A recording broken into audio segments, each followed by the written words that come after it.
Hello, everybody, and welcome to the Parents Lounge. I'm Jamie Killer. That's Jason Gowan. Um, Hello. it's a late July. Kids are in the midst of camps, and summer's.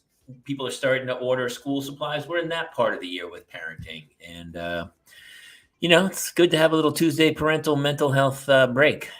I need it. I'm already starting to break out again from last year. So, or last I week. mean, dude, you went to a doctor. The doctor said you have hives, and it's a direct response to your children. Correct. It's stress hives. And he gave me prednisone, and it went away. And then I stopped taking the prednisone, and now it is back. So, but the common factor is that I didn't get rid of the children. So if you don't get rid of the reason you're getting the hives, they're just going to keep coming back.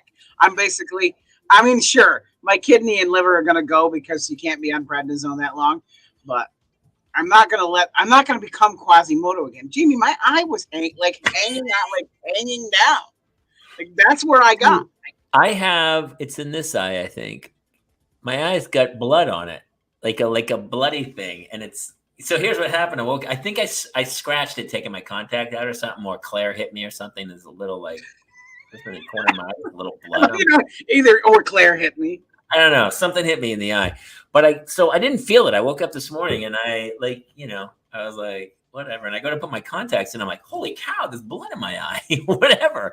And my wife's standing near me and I go, hey, I got some blood in my eye. And she goes, that's the first sign of COVID.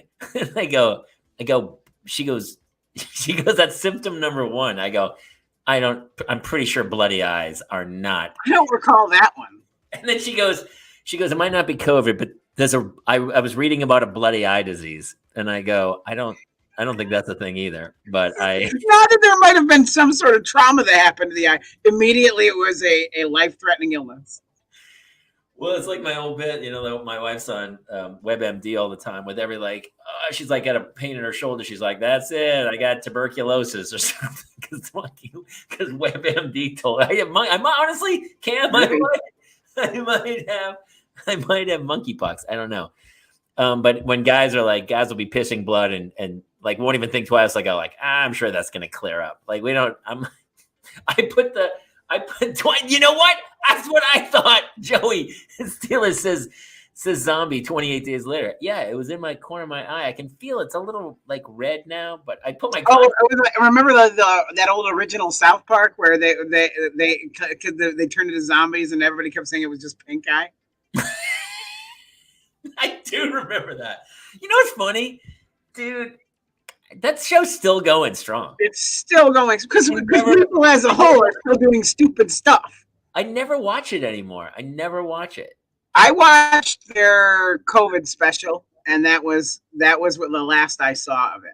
It's still as funny. Those guys are two of the funniest people who've ever come through Hollywood, I think. And there's still episodes where come out of the closet, Tom. There are episodes that are so. That is one of my favorite episodes of all time. I mean, the show is so well done, and it's one of those. It's like The Simpsons. I used to watch, every week you'd have to watch this. It was Destination, and now it's almost like it's just too much. It's like sometimes I'll go to see a stand-up comic who's blindingly funny.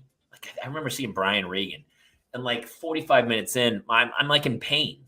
My stomach is hurting so bad. Do you know Brian Regan at all? He's one of the greatest comics of all time. Just squeaky clean, destroyer of worlds. And at some point, I can't take anymore, man. You're killing me. I just can't. I feel that way about South Park. I just never watch it anymore. And I go, I know it's really funny. Yeah, I always forget it's there. And it's all the old seasons are streaming, so you literally can pick up wherever you left off. But I just haven't. I listen. I know I have so much time as it is. I know I'm the old guy who I loved channel surfing. Kids today, they don't know channel surfing because you had a cable, and once you got to the pay channels, whatever it was, HBO, Cinemax, whatever, you could just scroll. You know what I mean? You go page by page by page, and you could see, and you go, oh, and I would even know time. You're oh, Casino, it's about 50 minutes into it. That's right about the time that Pesci moves to Vegas, it's going to start going south quick. Like, and so you click over to it and you would watch that for a bit and then you'd scroll again. And nowadays you have to know the destination. Like sometimes they're like, you need to watch this. And I'll go, is that Hulu or is that Prime or is that HBO Max or is that Paramount Plus or is that Netflix? And you're like, I can't even find it sometimes.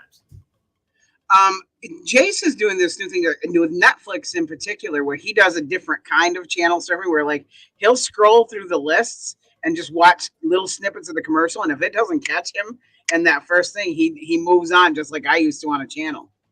So it's evolved into a whole other thing. Well, I mean, that's what TikTok is basically.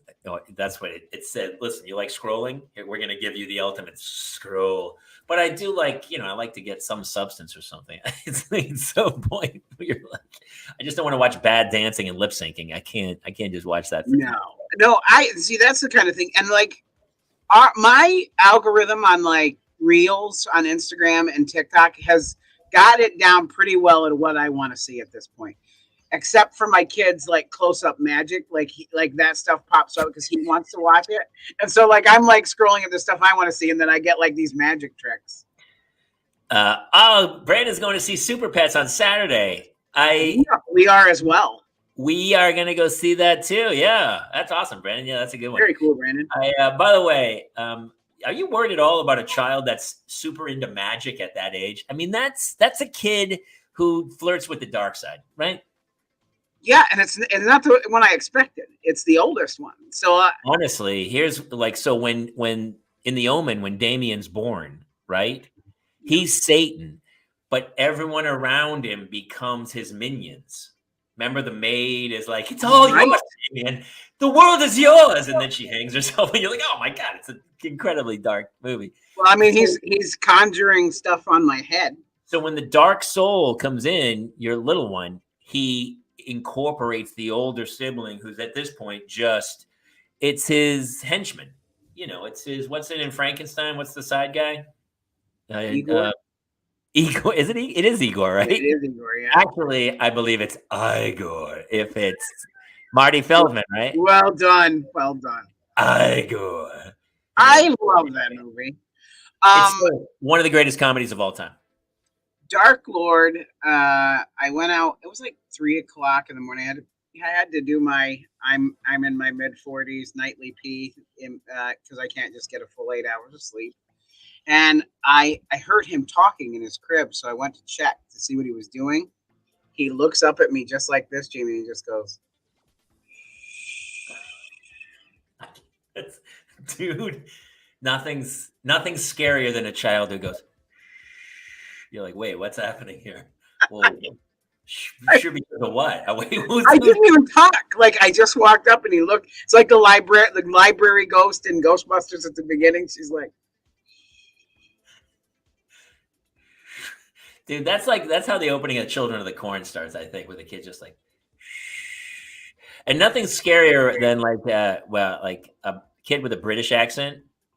Like, that's when a kid's like, I'd like to be there too, Papa, or something. You're like, and there's an echo. You're like, wait, what's happening? I've got another bowl of porridge. You're like, dude, I can't. He talks a lot of smack to me, but he doesn't. They're nonverbal, so he just speaks gibberish. It's like talking to one of the Sims. Yeah, it's like, shut up, and he's like, and I yell at him and tell him to stop doing it. And he does talk back to me. I have no idea what he's saying, but I know it's not good. No, it's like Nell. You ever see the movie Nell with Jodie Foster? Everyone was watching. It's like, God dang, you're old, dude. Yeah, Nell. She's like, cuckoo, illiba, illiba, illiba. And I saw that before I had kids, right? And you're like, well, that's cute and adorable. Now I have kids, and if one of my kids, actually Hannah does, she becomes a cat sometimes. I wonder if anybody out there, is this normal, or is my child insane? Because your child's like doing gibberish. My daughter becomes a cat. Like, not just like I'm mocking cats, but like to the point where she's like becoming a cat and walking around the house. And then she's like, meow. And you're like, dude, my wife and I had to both go like, listen, it's not funny. We're not amused. You've got to stop doing the cat thing. It's killing us. It's terrifying. Did she give any explanation when she turned back into Hannah? No, she really likes cats. Apparently, I don't know what's happening. It'd be easier if she turned into a cat. Wouldn't that be great if a kid turned into a cat? You wouldn't need a babysitter. You could just put a litter box, lock the door, and go, "You're a cat." And then when you come home, you go, "You're not a cat anymore." We should try that. See how it goes. No, I mean my kids are. So a big thing that was happening here right before the school year let out, we kept getting these messages from local folks who were parents were rioting because they had heard rumors that the school had set up a litter box in the boys and girls bathrooms for furry representation because some kids were identifying as cats now. And that's not real.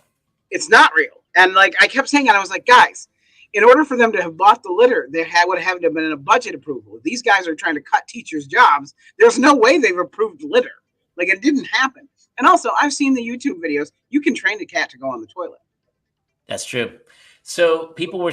This was some kind of propaganda campaign. It was an urban legend. It was just an urban legend that was spreading. Happened to be coming through our very rural area, and the people didn't bother to, fact check it.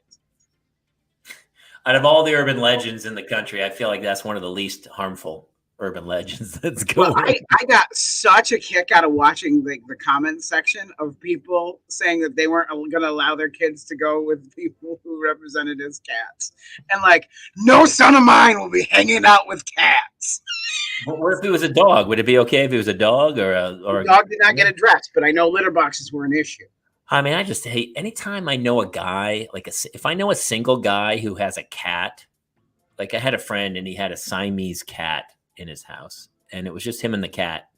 And I always thought something really weird was going on. I mean, people who are watching, any comments about like single dudes with cats, it's like a guy, it freaks me out a little bit. We're like, why would you have a cat? Why wouldn't you get a dog? So I ended up, when we divorced, I ended up with all the pets. And so I had 2 dogs and a cat. Yeah, but you inherited them. This guy was Correct. a single dude. I didn't seek it out. No. I mean, what kind of single dude goes, you know what would make my life complete right now? Unless you're trying to attract crazy women. Like if that's your goal, like if you want, like for a crazy woman who's like, oh my God, he loves cats. Like then maybe it's like a predator with candy. You know what I mean? Like trying to do I can see where that would be a thing. I do see it. You mean luring people in with cats? Yeah, so like I can see where that being a possible like pro for somebody to do that. I do see that. I just never understood like any guy who has a cat. You're like, what? It seems like a lot of work to lure women in, though.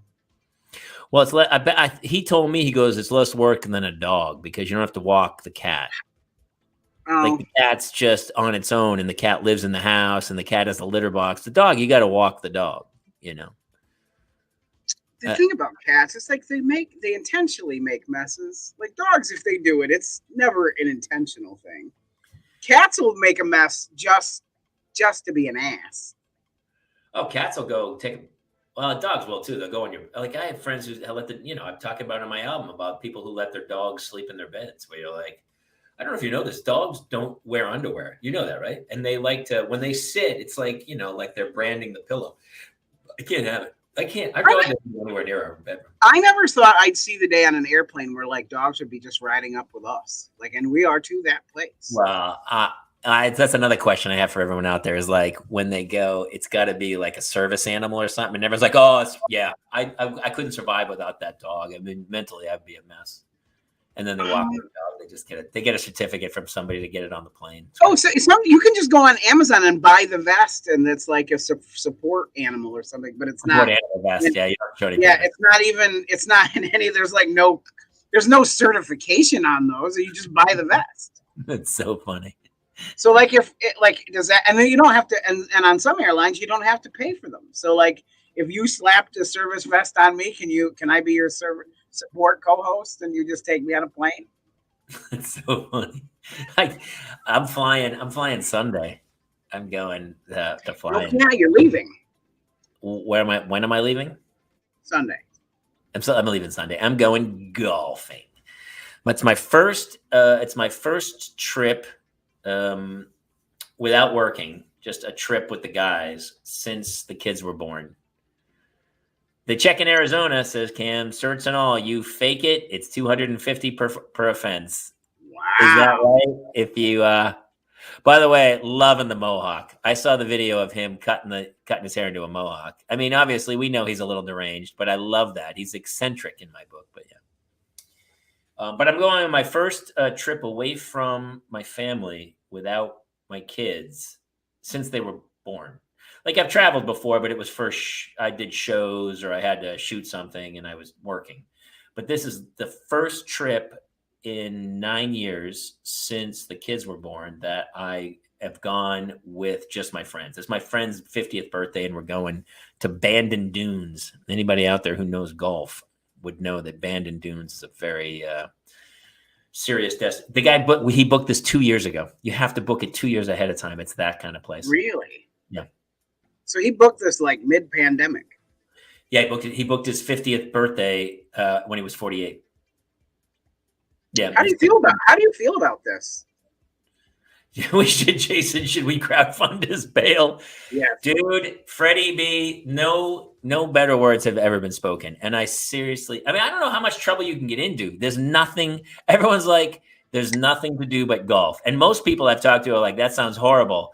But I'm like, we're playing like 36 a day. I have actually been getting in shape solely to go on this trip. Like I've been hiking and I did an hour on the elliptical today just solely so I can get ready to play that much golf. You won't really enjoy it from the second day onward. If it's 4+ days, you'll end up feeling bad because you forget what blank weasels having kids are. Enjoy it.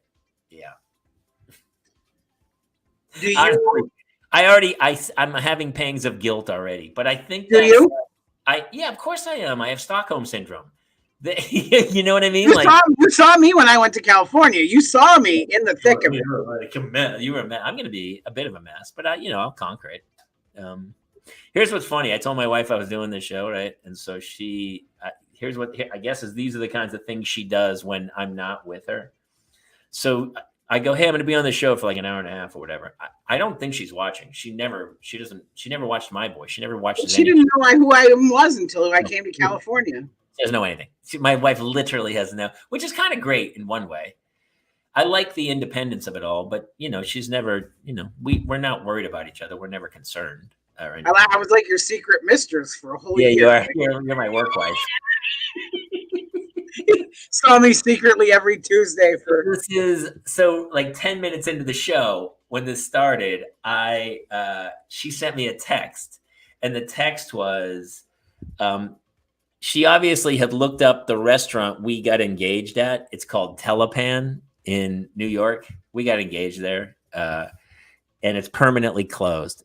And she sent me a photo of the thing that said permanently closed, and then it says so sad. So my brain is like, I saw her 2 seconds before the show started. She went upstairs. So obviously I came to do the show and she went upstairs and Googled the location we got engaged at or something. I don't know why would she be on that? And then it said permanently closed and she's like, oh, which it is. It's sad. It's sad that the place I got engaged at is no longer, I guess, a restaurant, but yeah. I got engaged on the set of a television show.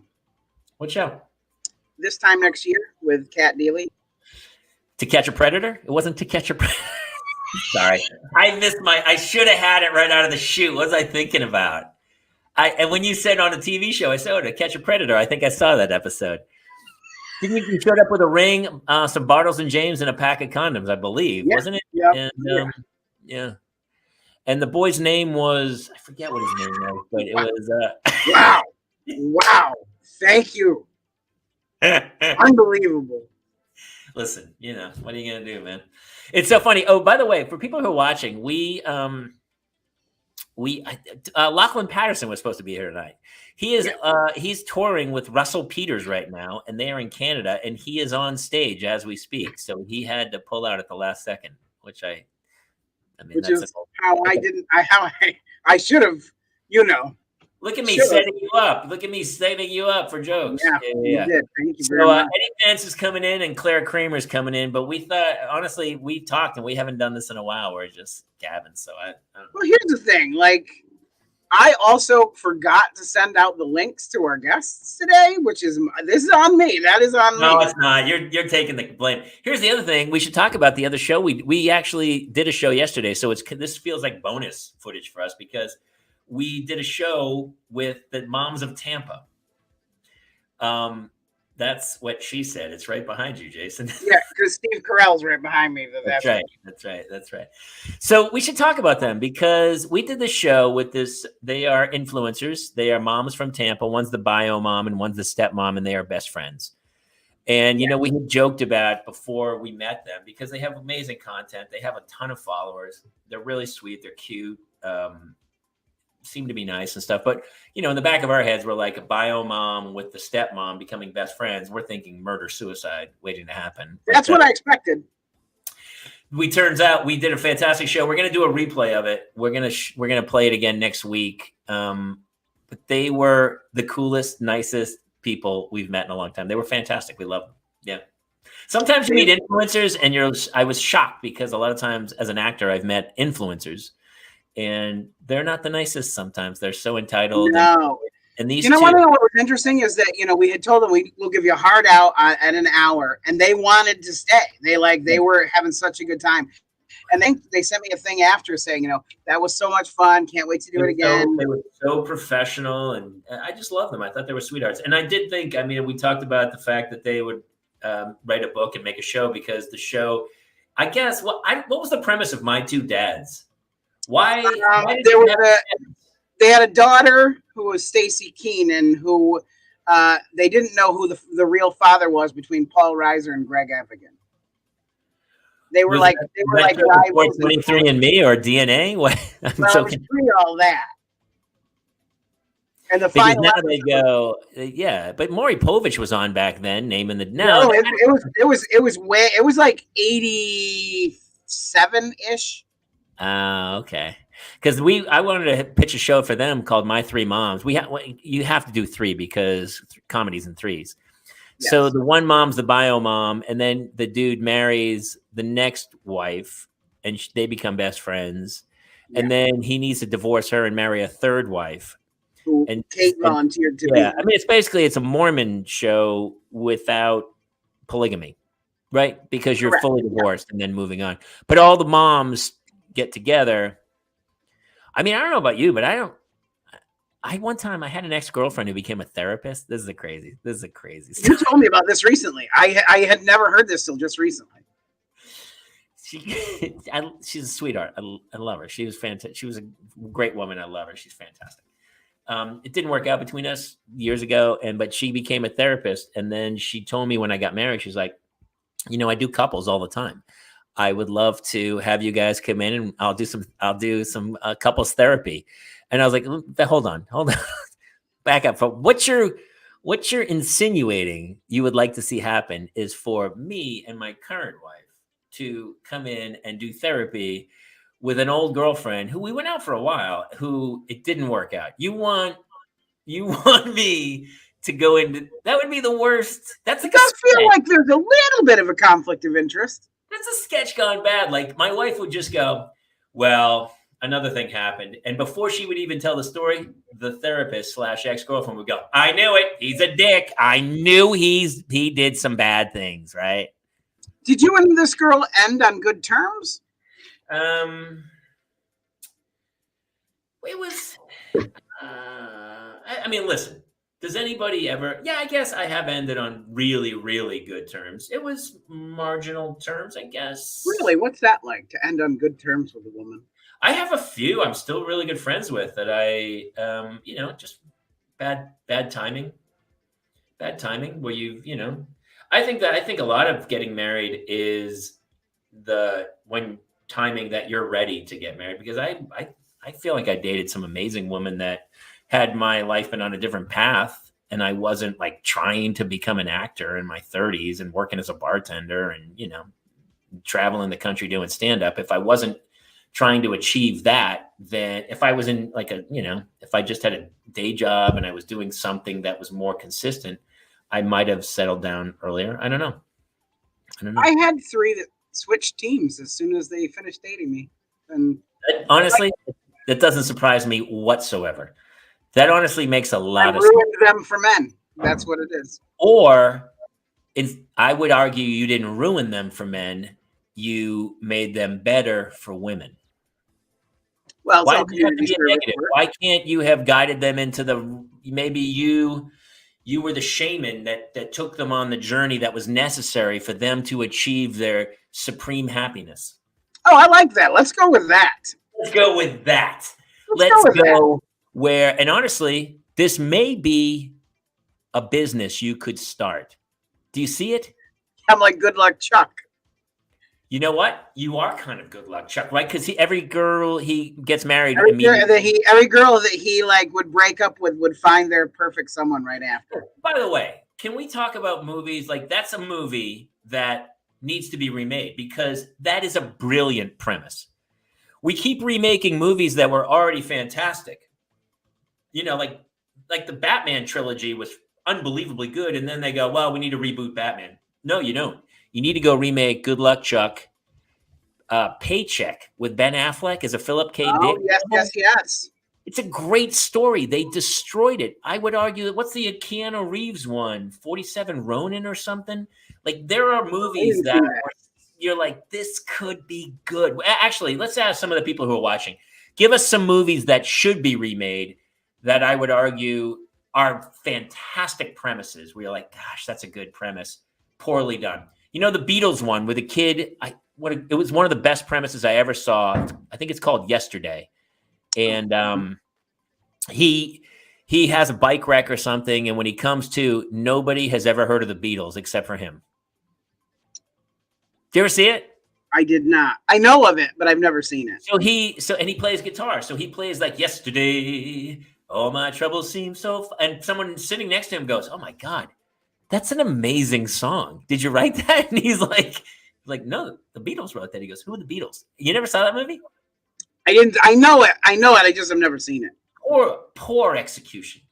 Like poor execution. But the premise is one of the greatest premises of all time. Where you fall, you go down, and then when you come up, somebody's forgotten. Like it's a different history. I think it's great. I'll have to.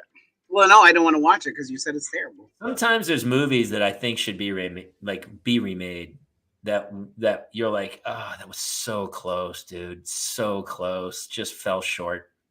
Didn't cut it. And I would say Good Luck Chuck's one of those because the premise alone is fantastic. A guy who girls are deliberately dating him because they know it's become a rumor, right? And then I don't even know how the movie goes. He falls in love with one. Yes. And he doesn't want her to break up, but she wants to go find the guy she's going to marry. Yep. Yeah, dude. It's Jessica Alba and Dane Cook. What's he say? We can remember it for you wholesale. Still needs to be properly made. I don't know that one. Is that a movie? We can remember it for you wholesale. I've never heard of that. Is that a movie? Narcolepsy 27. Did he fall asleep in the middle of that? I don't know. I like. Yes, it's based on a short story based on a short story. Oh, interesting. By Philip K. Dick. Oh, is that Paycheck? Or is that a different Philip? Is that a Philip K. Dick? Yeah, story? It is. Yes, it is. It's one of his stories. It's a short story. Dude. Everything isn't Total Recall. What else is Philip K. Dick? Like that dude is Nostradamus, right? He sees the future. Love Potion number 9. Tate Donovan, I believe. Yeah. Mm-hmm. And I don't know who the girl is. I was watching, what's one of my favorite ones? I don't even know if it needs to be remade, but the Patrick Dempsey one, Can't Buy Me Love. Yeah. He's like mowing the lawn or something with the girl on the lawnmower. Patrick Dempsey. He had a couple movies. Loverboy, I think he had another one. Some of those movies. What about Just One of the Girls? Now it would be called Just One of Them. That's Sandra Bullock's the other one in that.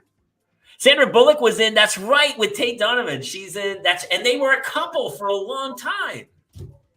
That was like back in the 1940s, I think, with Humphrey Bogart. That was a long time ago.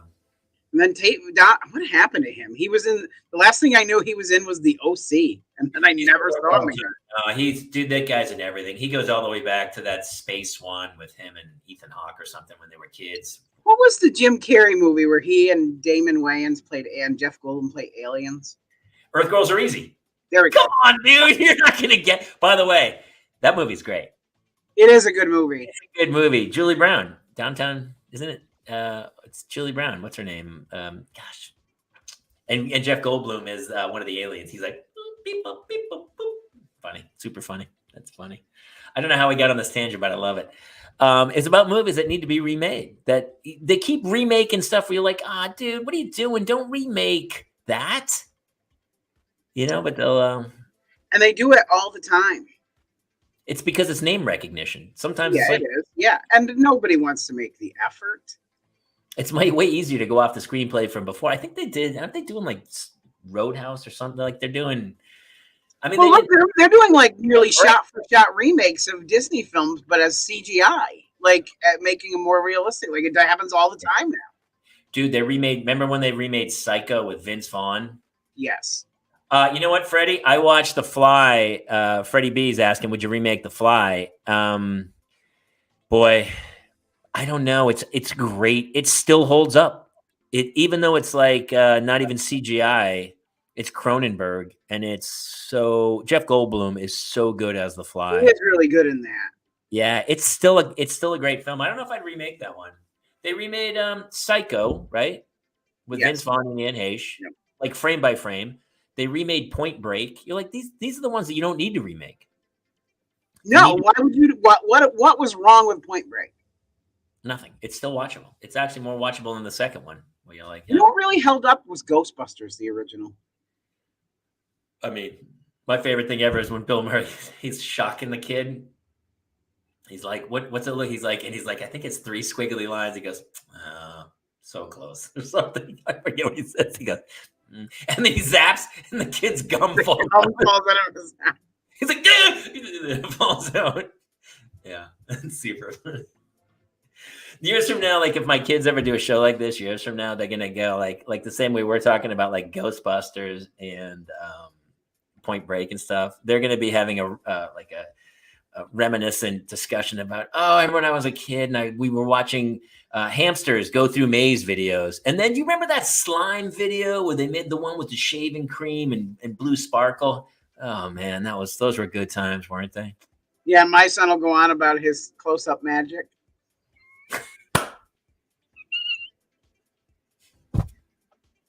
He told me today, he goes, you know what I want to be when I grow up? And I was like, what? And he said, I'd like to host this show like you do with the Parents Lounge. I don't want to have to work very hard. Apparently he wants to live in utter poverty like the rest of us. That's the other thing. It's like every time I'm like, do you know how much work I put into that show? Like I am working all the time. That's the other thing about influencers is like, people are so full of it, like what they're making. Like, because I know some people with some serious numbers and they're like, I made this much. And they're accumulating the math of the products they were given. They don't make in cash, but they were given like a certain product to do a product placement or whatever. But I would just get the product and start selling the product. Just the free stuff that I was given, I'll just hawk it. That's funny. Hey, so I was reading an article today about, and I'm going to ask people this one too, because this is super cool. The article was at what age is parenting the hardest? Anybody who's watching, put in the comments, what age do you think is the hardest age to parent? Of the age of the children. At the age of the children, 0 to 18 or whatever. What number do you think is the worst age to parent somebody? Because if you're not talking about the adults, I can tell you 44 is no picnic. No, exactly. I mean, people always say the terrible twos, right? I always said that it was called the terrible twos because 3 didn't rhyme with twos. I always thought 3 was way worse. 3 is, I will say without a shadow of a doubt, with all 3 of our children, 3 is a nightmare. Yeah. I mean, and that's Saturday. I'm getting hives for 2 weeks in a row because of them. I mean, the only reason I really do this show is so I can feel better about my existence with children by because of living. me.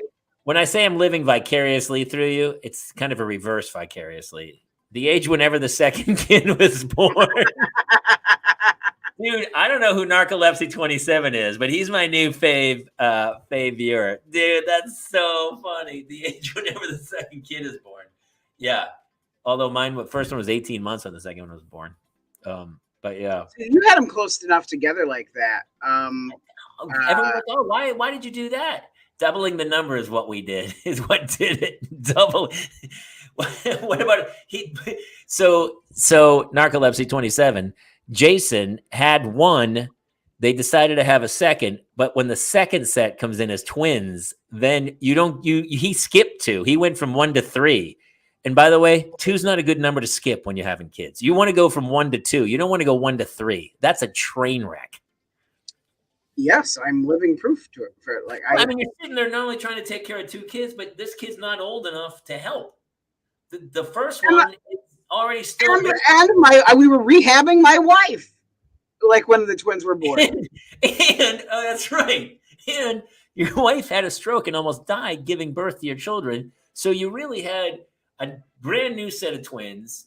How old was Jace at that point? He was 3 and super angry that they. I'm not down for that power up. That's hilarious. And your wife was I mean, she was pretty messed up. She was in bed. She couldn't do anything. Yeah, and I didn't have any PTSD from the whole thing. No, and honestly, I mean, your skills as a parent are marginal at best. It's like all of a sudden, none of the Yankees can play, and all of a sudden you're like, well, I work in the clubhouse, and they go, you're on, let's go, you got it, you got the game. Yeah, it's like all of the team was gone, and they had to go up and get a hot dog vendor to do it. And you're like, I don't know how to play baseball. They go, don't worry, just stand on the mound, throw the ball. It's gonna work out. You're gonna be fine. And you're like, no, it's gonna be. This is a train wreck. We're gonna have. I saw something I hadn't seen in like 10 years, and they're like, so I see online. I just want to make sure because it seems like you drink a lot more than you used to. And I was like, yes, I do, because I have children. Yeah, I don't. It's not by choice at this point. That's not true. I mean, I actually drank more before I had kids. In one weird way, the kids kind of slowed me down to a degree. Really? Yeah, I mean, well, until the pandemic, but then the pandemic took. Oh, okay. You take that factor out, and I didn't understand. I was like, how did? No. Before the pandemic, before the pandemic, I was busy. I was doing a bunch of stuff, and then the pandemic hit, and then I was like, well, I don't have to be anywhere tomorrow, so yeah, why don't we fire this up? I mean, pre-pandemic, I was working as a federal process server in New York State, and that job, even though I was getting threatened with guns and violence regularly, was an easier job than parenting my children. I mean, did you have any preparation for that job? Tell people really quick what that job is. So you serve people papers when they are being sued or when they're... And my cases were all Supreme Court cases. So these are cases that have gone on a really long time, or have escalated to a point that the Supreme Court had to get involved.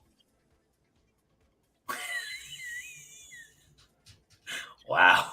So one of my cases, probably one of the most violent, the dude had driven his car through the front of a Subway restaurant. And he had got out of the vehicle and attacked the workers. All right.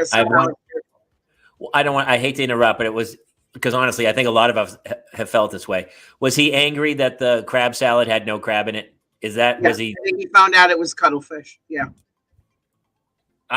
Many times I've driven by a Subway and gone, you know what? I'm going right through the front window. I'm going to teach people a lesson about how much you should put another slice on there. Don't skimp on my slices. Yeah, terrible. And the guy, when I went to serve him, kept trying to get me to come around the back of the house, and then he shut off all the lights.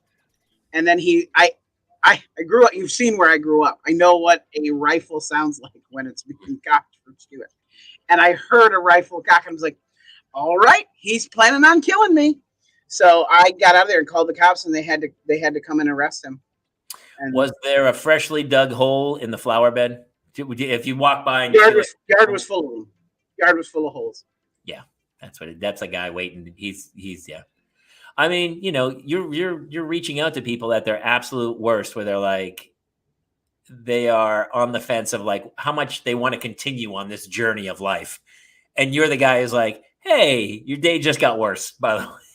I cannot tell you how many times people would just turn their dogs on me. Like I would just get torn up. I went to the ER so many times because of that job. Is that true? And what? Yes, 5 times I went to the ER and one turkey attack. Well, yeah, I know. I've heard the turkey attack, which, by the way, is the greatest story of all time. The fact that you got attacked by turkeys. It is funny because I don't think you've shared as many of your insane stories on this show as I know. Because again, no, because like you and I talk quite regularly during the day, so then I like tell you, I'm like, oh yeah, I remember this time that this happened. Well, I think comedy's tragedy plus time, and I don't know if enough time has elapsed from some of your stories to then make it funny. I'm still coping with a lot of it, trying to unpack it. Hey, you know what? We never did our opening title sequence. No, which is totally fine. But our pal Eddie Pence is here. And so why don't we bring him in so we can hear some of his stories. Ladies and gentlemen, from the Ralph Report, one of our favorite dad extraordinaire, Eddie Pence. Hey, buddy, how are you? Good, how are you? We're good. We're just I'm a little late to the show. I was actually just at Ralph's recording. Ralph says hi, by the way. So yeah. We got to have Ralph. Ralph Garman, by the way, if you guys aren't like, that's a Patreon show. Yeah. But the Ralph Report with Eddie is there's Freddie B. He's a huge Ralph Report fan. That show's great, dude. And you guys are just. Oh, thanks. I think he puts out one free a week on the internet somewhere on the Apple Podcast or whatever. I think so. You can get one free a week. Claire Kramer's supposed to be here too, but she has 4 kids, so we never. Oh, we never know. Yeah. No, she's like, yeah, we'll be there. She's like, I'll be there at 7. I'm like, okay, Claire, good luck with that. We'll see how that's always a soft no. Hey, so here's the question, and you have an older son, so here's the question. Yeah. At what age is parenting the hardest? I think you'll be surprised by the answer. Oh my God. Well, I have a newly christened 13-year-old, so I can't really comment on the teen years yet. To me, the hardest year was either that first 6 months when you're trying to adjust to no sleep anymore, mm-hmm. or that not the terrible 2s, but 3. 3 was worse than 2. 3 is the nightmare year. We call our twins 3-nagers because I mean they are just. 3 was a nightmare, dude. That's a shirt. Why isn't that on our shirt list? 3-nager. I'll get on it this week. You ready for the answer? The answer is actually I think it happened during COVID, and which would add some other stuff into it. The answer is 8, which is exactly the age of my kids during COVID. So that's what people are saying. In the midst of COVID, it changed where parents have named age 8 as the most difficult year to parent. Wow. I guess it's funny because my daughter is going to be 9 in like 2 weeks. And I'm starting to really like 8. All of a sudden she's like, that girl don't give a damn. She's like, all of a sudden I see her eating stuff. I go, hey, who told you could do that? She goes, nobody, and just kept walking. And I was like, right. Hey, I can reach it now. It doesn't matter. I don't need you anymore. That little girl who used to go, hey, could I have a Milano as a snack? I go like, yes. Or I was like, like in the Roman Empire of like, down with her. Yeah. But now she helps herself all day long. We have a Nutella jar, a big giant jar of Nutella on the second shelf that only I could reach. At one point in time, only I could reach it. Tracy's only 5 feet tall. She can't reach it. Colton is now 5'5". And I opened up the cabinet the other day, and I'd always do this thing where every dad, you wake up in the morning, you go just get a spoon of Nutella and put it in your mouth, and you go about your day. It's just what you do to sort of that one little moment of peace. Yeah. By the way, Eddie, no one else on earth does that. Just so we're clear. No, it's me. It's just, honestly, it's just my moment of happiness. I think more people are going to start doing that tomorrow. Never thought about it, but now I'm like, yes, that sounds Dude, fantastic. you get up like you're up like you can't sleep. You're up like 5 or 6 in the morning. You just go just a spoon of Nutella just in your mouth. Just makes the day better. It starts the day off. I do I open up straight up butter. butter would be good. You I don't. might try that. I just take a stick and eat it like a Snickers bar. No. But anyway, I opened up the cabinet the other day. There's another jar because you buy them at Costco. They come in a 2-pack, and we usually keep the other one lower. It's not open because it's got the silver seal thing on it. You have to like really pull the child safety seal. And so there was now both jars were up there, and I'm like, why is there 2 jars of Nutella? I'm like, are they both open? So I opened both up, and they were both opened, and spoonfuls been taken out of both of them. So I'm like, who opened up the other Nutella and called? Like, oh, that one's for me. Oh, he just claimed owned his own jar Nutella. of Nutella. He's got his own Nutella now. Did it have his name in magic marker on the lid?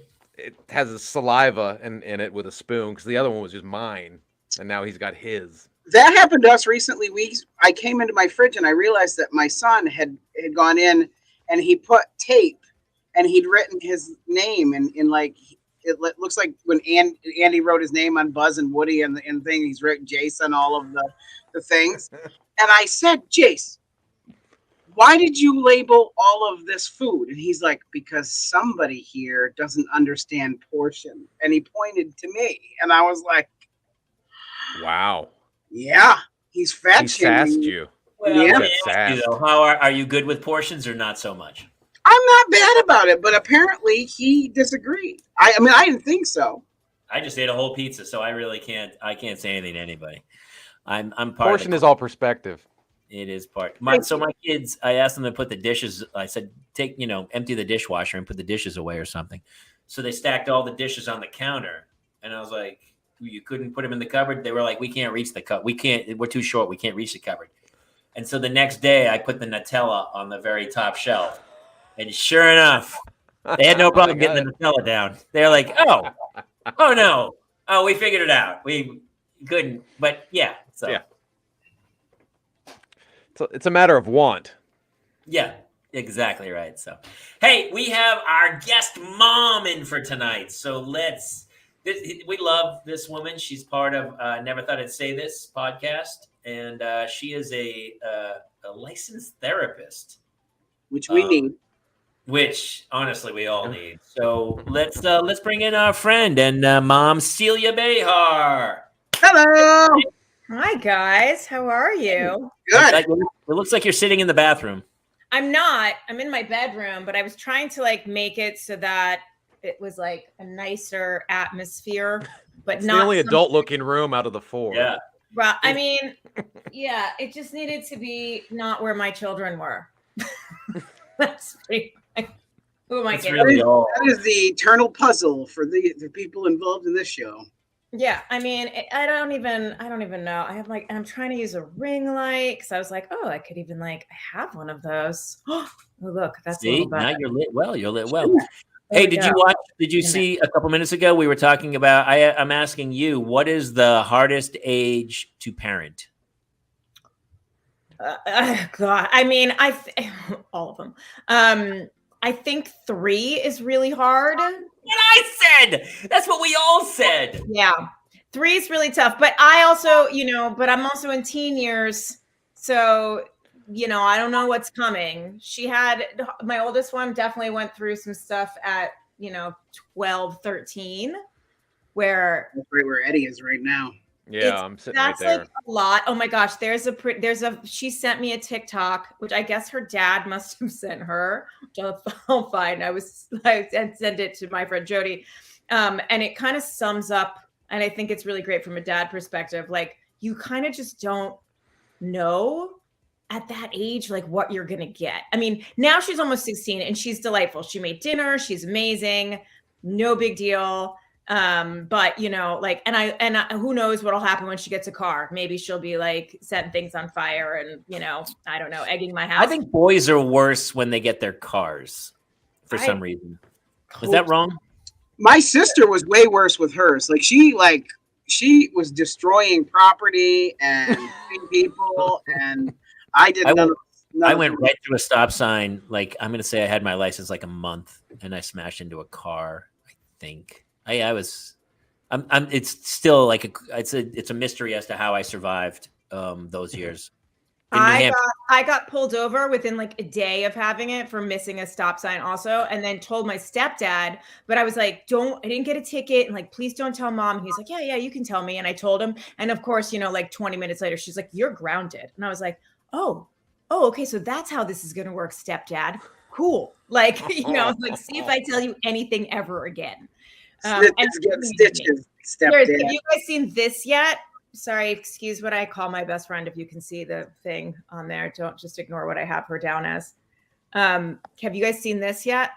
No, who is that? Okay, hold on. Let me see if I'll. Let me see if no. Come on, hold on. Here. We're watching TikToks on video. I love this. I think it's better. Shut the fuck up! Positive energy. I think it's better. Okay, so I'm at 8. By the way, the worst age was 8 is what it said. But I agree with you. I think 3 is the absolute worst. Yeah. What was the jingle they used for it, Jamie? What was the jingle for 8? For 8. Hateful Eights. Hateful 8. That's it. It's called the Hateful Eights, which I thought was, I think, and I still think that's why it's called the Terrible Twos, because terrible doesn't rime with 3. But everyone I've talked to, I've always was like 3 was way worse than 2. I 3 by totally far. agree. Wait, who said 8? I'm confused. Wait, who just it's this thing I read. It said, in the midst of COVID and social distancing, parenting challenges have never been more apparent. Forget the terrible 2s and prepare for the hateful 8s. I think it was also because, like, when they were in high school, you could let them kind of homeschool by themselves, but at 8, that was like 2nd grade, and you needed constant supervision to became a teacher. It was awful when I I mean that's how old my youngest was 8 when but I have to be honest, like, we went into lockdown when she was 8, and I gotta be honest, I was like, world's ending, don't care what you do, like, doesn't matter, like. I was the opposite. I took 2 desks from the school, spread them out. I printed out their schedules every day. I stayed on top of them. And honestly, I don't think they got anything out of it either. So I don't know what happened. And mine graduated with all A's. She's culminated all A's. She's gifted and talented and going into, a magnet school for robotics. So just saying. It just shows you that parenting has nothing to do with it. Like, we've talked about this before, where it's like some kid who grows up in an orphanage, like tormented, becomes like unbelievably super successful. And somebody with the most loving parents and rich parents is like, turns out to be the worst kid ever. It's just all random, right? It's just all random chaos. You can set them on the right path, but I think privilege obviously has a lot to do with it. I remember when I was in grad school having to take vocational counseling, and our vocational teacher was like, the fastest way to ruin a kid is to give them a trust fund. And I will tell you, in my experience with people I know who grew up with trust funds, that is correct. I couldn't agree more. But as an adult, I wish I was a trust fund kid. I really would love. God, of course, me too. Hey, I didn't play it tonight. Did you guys play the lottery? No, I never played. My wife bought a ticket. It's 900 million. It's almost $1 billion. Yeah. Wow. I used to do a joke about the lottery too. Like, it always blows my mind, because people only, like, everyone talks about it and plays it when it's $900 million, but the normal lottery is like 10 or 15 million, and everyone's like, I couldn't be bothered for that. My wife Tracy won't drop $1 to win $25 million. She won't do it. Right. Like, well, just play it now. 25 million. She's like, no, it's not worth it. She's like, I got plans. Here's the blueprints. I need 900 million to get this stuff done. It's not worth the $1 gamble. Well, the joke is, the truth is, $2,000 would change everyone's life in this country, pretty much. That's about it. But they were fighting for that $900 million. It's great. And one person's going to win it. I worked from home and did the virtual learning for both of my daughters, 9 and 6 at the time. Not sure if I lived or if I'm imagining all this from my padded cell. Yeah. Yep. That would be a great movie. What was the one? Jacob's Ladder. Yeah. So Tim Robbins he's actually, I think, dead or dying. And the whole movie is a flashback or something of his life in a crazy way. It would be funny to have like a parenting film, and then towards the end, it just cuts back and the guy's in like a padded cell, and he imagined the whole. What is the one, Eddie, with the 4 girls and they're actually in a mental institution, but they keep imagining. Oh, the New Mutant, not the Angelina Jolie. No, it's Vanessa Hudgens, and I forget who Jenna Malone, and I forget who the other ones are. And Carla Gugino is in it as well. It's I know what you're talking about. But they're actually in a mental institution. It's called. It's got Sucker Punch or something. Is that Sucker right? Punch. That's Sucker it. Punch. Yeah, that's right. Yeah, they lobotomize her. Yes. Yeah. Wow. Sucker Funny, Punch. That's what's actually happening to me right now. I saw that movie and I had no idea. I had no idea what the premise was until right this second. I had no idea what happened to Sucker Punch until just now. Now I know. Really? Are you kidding? No, I didn't. I watched some of it, but I was like, I have no idea what's happening. Well, it's not the first time we've spoiled movies on this show. I mean, You can't really spoil that movie. You know, here's one of my favorite parenting ones is the one with Nicolas Cage, where he goes back with Téa Leoni. It's a Christmas movie, The Family Man. Oh yeah, the Weatherman, Family Man, or Weatherman, or something like that. No, Weatherman, Family Man. Family. Weatherman? I want to say Family Man. Is that right, everybody? It's a Family Stone. You're in it. He's like a super rich Wall Street dude, and then he wakes up like whatever the golden ticket is, and he works in a tire store, and he's married to Téa Leoni, and they have 2 kids.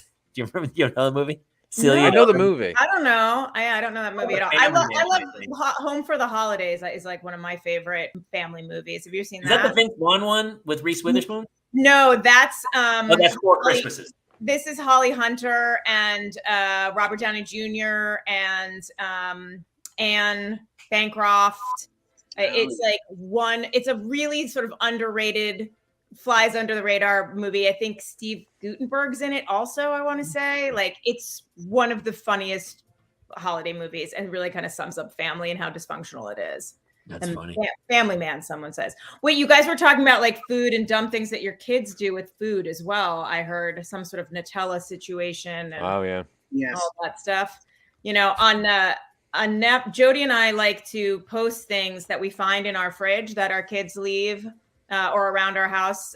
We just call it WTF Sundays, where we just post like ridiculous things that we find. Like, this is a good one.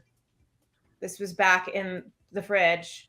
You see Just that? the empty carton. Yeah, it's just empty, no cap on. I mean, like, I don't understand who's raising them a lot of the time, that like that's what happens. I found one day I sent her a text and I said, would you like to guess what this is? I said, hit me with your best shot. And I sent her this picture of that. And she writes back and she goes, is that a piece of cheese? I said, well, yes, it is. Would you like to guess where? She says, in the hallway, bathroom. And I said, bathroom. You got it on the second try. And she's like, that's disgusting. I said, well, in their defense, it was Parmesan, and Parmesan goes on everything. So it's really fine. We kept finding pieces of tacos in our bathroom for a while, and we never really understood when that was happening. The other thing that happened this weekend, we had gone grocery shopping. My wife and I were going to have dessert. We came in, went to get Cool Whip out of the fridge, could not find it. Looked all over. The next day, my wife saw our eldest duck behind the couch, and he had taken it out of the fridge and left it out overnight and was going to finish eating it. And I was like, oh, no. This is a great time to do a little lesson about the shelf life of dairy. And so, yeah, he had hit it overnight. Thank God we stopped him before he got it. But so my oldest daughter, Harper, made steak tonight. She made really, really very good steak. And my youngest one doesn't like any sort of fat. She's like a big deal, but Harper really likes it. And so at one point I just see Harper starts going, hey, Lulu, and is pointing at her, because Lulu, who is almost 11, is just like chopping at it with her hands. And Harper's like, I gave you a fork. And she's like, yeah, but and then she puts it in her mouth completely, decides there's too much fat on it, puts it back on her plate, and then near the end of the meal just turns to Harper, because Harper likes the fat on the steak. And she's like, here, eat this one. This was in my mouth. Eat this one. I'm like, why? I can't. She did, and Harper didn't do it, but I think she thought about it. Like, I think she contemplated it. I was like, what's wrong with you? Like, these are 2 girls and they are over the age of 3. Why are you chewing things and spitting them out like some sort of bird? What? Oh yeah. Jobo says, difference between me and you, Jason. I let kids learn the hard way. Once he ate it, I would have been like, gonna find out why we don't do that. I told you, so Hannah lately, we were going to do something and she didn't want to go. And I said, Hannah, please, you know me. I'm pretty fun. Have I ever let you down before? And she said, she goes, wow, that was that one time you had me eat that radish. And I go, you got me. Yeah, I messed you up with the radish. But, they don't trust me anymore. All right. Hey, listen, I have a question here. Here was the thing I wanted to talk about. A therapist shares the 7 biggest parenting mistakes that destroy kids' mental strength. And I figured we'd do this with Celia because we have a real therapist here. Number 1, minimizing your kids' feelings. Yeah. Oh, Celia's nodding. Yeah. What do you mean minimizing? Like telling them, who cares what you think? Just not even just that, but if they're like crying, to be like, it's not a big deal, get over it, just let it go, it's okay, without really hearing them out and validating like, wow, that must have been frustrating, I'm so sorry that your feelings got hurt. Or if they're mad at you even, or you're like, a lot of parents will shut it down. I'm the parent and I said so I really don't care what you think. You should let them have their say. And then if we let them have their say every time they get upset, I mean, that's 27 hours of the day. There's not enough time in the day for my daughter to explain why she's angry that Hannah got one more blueberry than her, or why she has to do the silverware in addition to the bowls. It's like every day is like, that's fine. But then all you have to do is say, I hear that you're upset, and I'm sure that's very frustrating. This is how it is. It's more of a like, don't shut it down. To be like, don't saying that you hear them.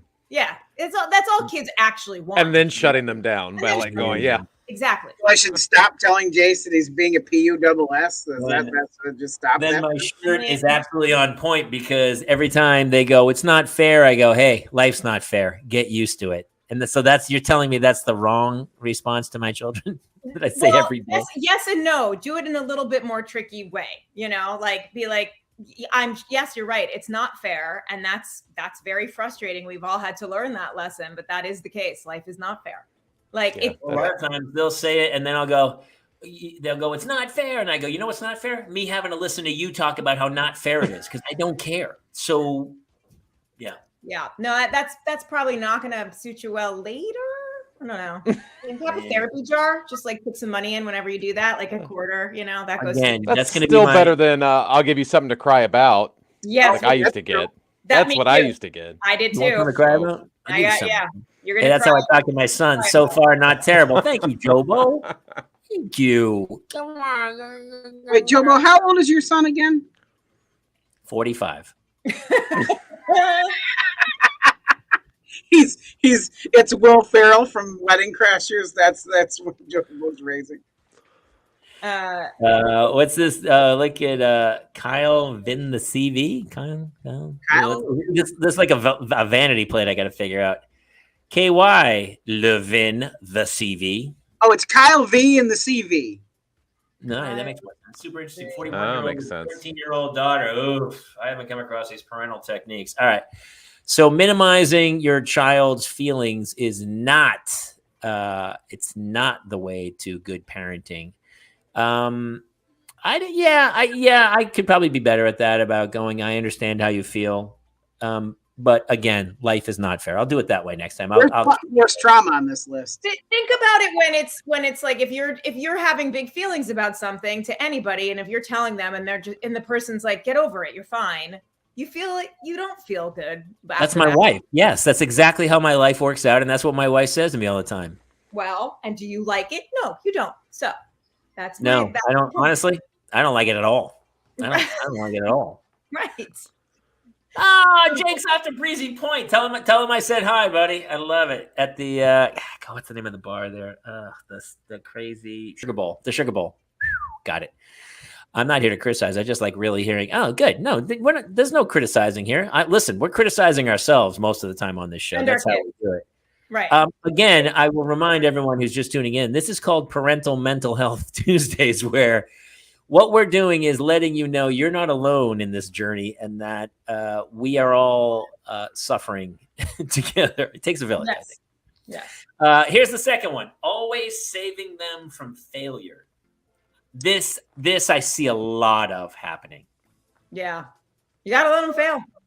I mean, I'm not sure if Jobo's right that you should have let him eat the, Cool Whip or anything, Jason, because then you'd probably have to clean up the barf, and then there's the whole urgent care situation with food poisoning. I don't want to have that discussion with the ER. I don't want to do that. Right. That's a DCFS call waiting to happen, most likely. Yeah.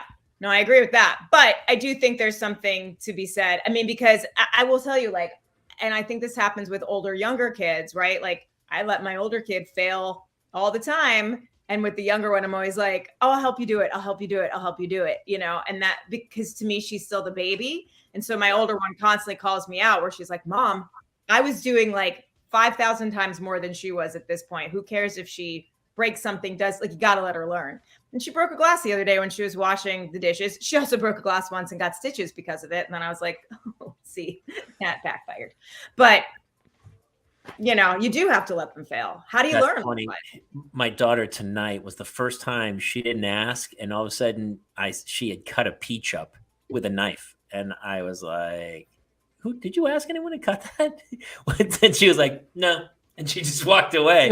And I was like, "So I'm waiting to go to the emergency room one day because they do have to learn the hard way about like we've all done it with knives. You're like, oh, this is fine. I go. How old is she? She's 8. Yeah, she'd be. I mean, it wasn't like a. Yeah, we let her. She comes and asks, but we were talking earlier about the fact that 8 is the age where they stop asking. Like all of a sudden, I saw her. She was eating Jell-O, and 2 months ago, she would have come in and go, "Hey, can I get a Jell-O?" And I go, "Absolutely, help yourself." But now I just saw her eating a Jell-O, and I was like, "Did you ask your mother if you could have Jell-O?" She goes, "No," and then she just walked away and was eating, and I was like. Okay, I guess we're at that age. I don't know what's happening. It's better when they revert back to later on. Like Lulu will be like, "I'm starving," and I'm like, "Why didn't you eat anything?" She's like, "I don't know what I'm allowed to eat here." That's funny, actually. I'm like, you do. Here's the thing for me. I feel like my kids already have to go through life knowing I'm their father. Haven't they suffered enough? Eddie, have you let Colton fail? I try to as much as possible. I think it's important. To make sure I actually go out of my way to make sure he fails. Like if he has a big test, I think it's helpful. Yeah, because life is great. Life is 90% failing, right? I mean, that's pretty much what life is failing and then moving on from the failure. The problem is he's such a smart kid; he doesn't fail a lot. So I have to figure out ways to make almost set him up to fail, just sort of like he doesn't he's not a great athlete, so he'll play sports and he knows he's not one of the better kids on the team, right? But I still keep putting him out there. I'm like, keep trying. You have to keep trying. And he'll get upset and frustrated. I'm like, you keep doing it, dude. Just keep doing it. He's like, but I'm not getting any better. I'm like, just keep going. You're going to fail. It's going to hurt. It's going to suck. And then one game last season, he got player of the game. Eventually it'll keep going. Eventually you'll stumble into a good lesson at some point. Like I was like, buddy, you got that because you failed all those times at this sport, and then you finally got through. So your son's become Rudy, is what you're telling us. He's Rudy. He's Rudy at this point. He's absolutely. He went to practice for 4 years, had the several concussions, had the sweet Jesus knocked out of him to play 17 one seconds. Phenomenal play in one game. In one game against a terrible opponent. And then it was. He makes a movie about it. Here's my season. If the kid says I'm not good at this. Like I would watch Rudy, and then at the end I go, man, you could have learned an instrument. You could have learned a second language. You could have taken a painting class. All these things you could have done instead of getting your ass kicked at practice for 4 years to play 7. To me, Rudy is the ultimate failure. It's so sad. You wanted to do it. What? One ain't got nothing to do with it, baby. At some point, what are you good at? Do that. At some point, do what you do. It's like, listen. I got the broken toilet, which is still broken. I posted a video hoping someone would go, dude, I'm coming over to help you fix it. Wait, I thought a guy was coming to fix that. Somebody get over here and fix that GD toilet because the valve's leaking that goes, I can't stop the water from going into the toilet, and then that seal's broken, so it's just constantly running, so I had to try to shut it off. So now I have to change 2 valves. And at some point you're like, I have changed the back of a toilet out, and I've changed a valve here or there, but at some point it's like, it's not what I do. I don't do it. It's not what I do. Right. So you call a plumber. But I think, isn't it better, like, I don't know. I teach my kids there's no such thing as failing unless you like fail a class, because you learn something from it. And it's better to just know that like you learned a lesson one way or the other, and you're going to take that into life and put it in wherever you're going to, deal with that. But you learned to fail at that particular subject. I've actually gotten pretty good at it. I'm really good at failing. I agree. And I just look back. I played Pop Warner football. I don't know why. I don't know. It was one of those things of like football players were revered as like the cool guys or whatever. So I was like, I gotta play football. I didn't love football. Football was fine. It was fine. I played football for a season or two. And then years later, I was like, football is one of those sports where it's not going with the rest of your life. It's after high school, it's over. That's the end of football. There's not. Right. You might have that pickup game the Wednesday before Thanksgiving in your hometown when you come back and everyone's drunk. But aside from that, colossal waste of time. It's I could have learned an instrument. I could have done so many other things. You didn't want to. I mean, like, then if you really had wanted to do that, you would have. I mean, I wanted to be a dancer, like, so bad. And my mom really wanted me to be a dancer, and I took dance forever. And my mom would lie to me and be like, you're really good. They just don't cast you for whatever reason. And, you don't get this solo.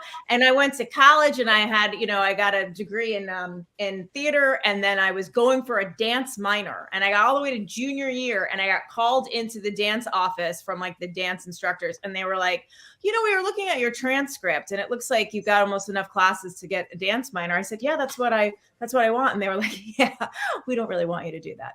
I was like, what?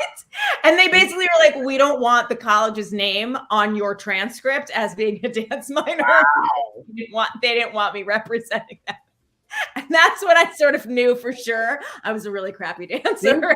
Joe Bo gets it. You find what you're good at, and then you do that. That's exactly what you do. Right. So were you in the room like, I'm so confused. My mother tells me I'm a wonderful dancer. I don't understand. No, I mean, I was disappointed. Like, I just was like, oh, I'm like that bad. Oh, okay. I haven't watched it in years, but the first couple seasons of American Idol, they always had those people in the line, and the mother was like, you're such a good singer. Oh, my God. When I hear you sing, it's like angels come down and pat me on the head. I love hearing you sing. And then they go in, and they're like, oh, and you're like, oh, my God. But the parent really keeps telling them that they're wonderful. And at some point, you're not like the line is they're always saving them from failure. You're setting that kid up for failure, right? By telling them that they're you created a delusion, and then now you're feeding it. Create the delusion of like. So sometimes I told you my kids came in with artwork, right? And she goes, "Hey, sometimes it's amazing," and I go, "Oh my gosh, I really like this. I like the composition." And sometimes they'll come in and they go, "Look what I did," and I go, "That's terrible. You could really put more effort into that."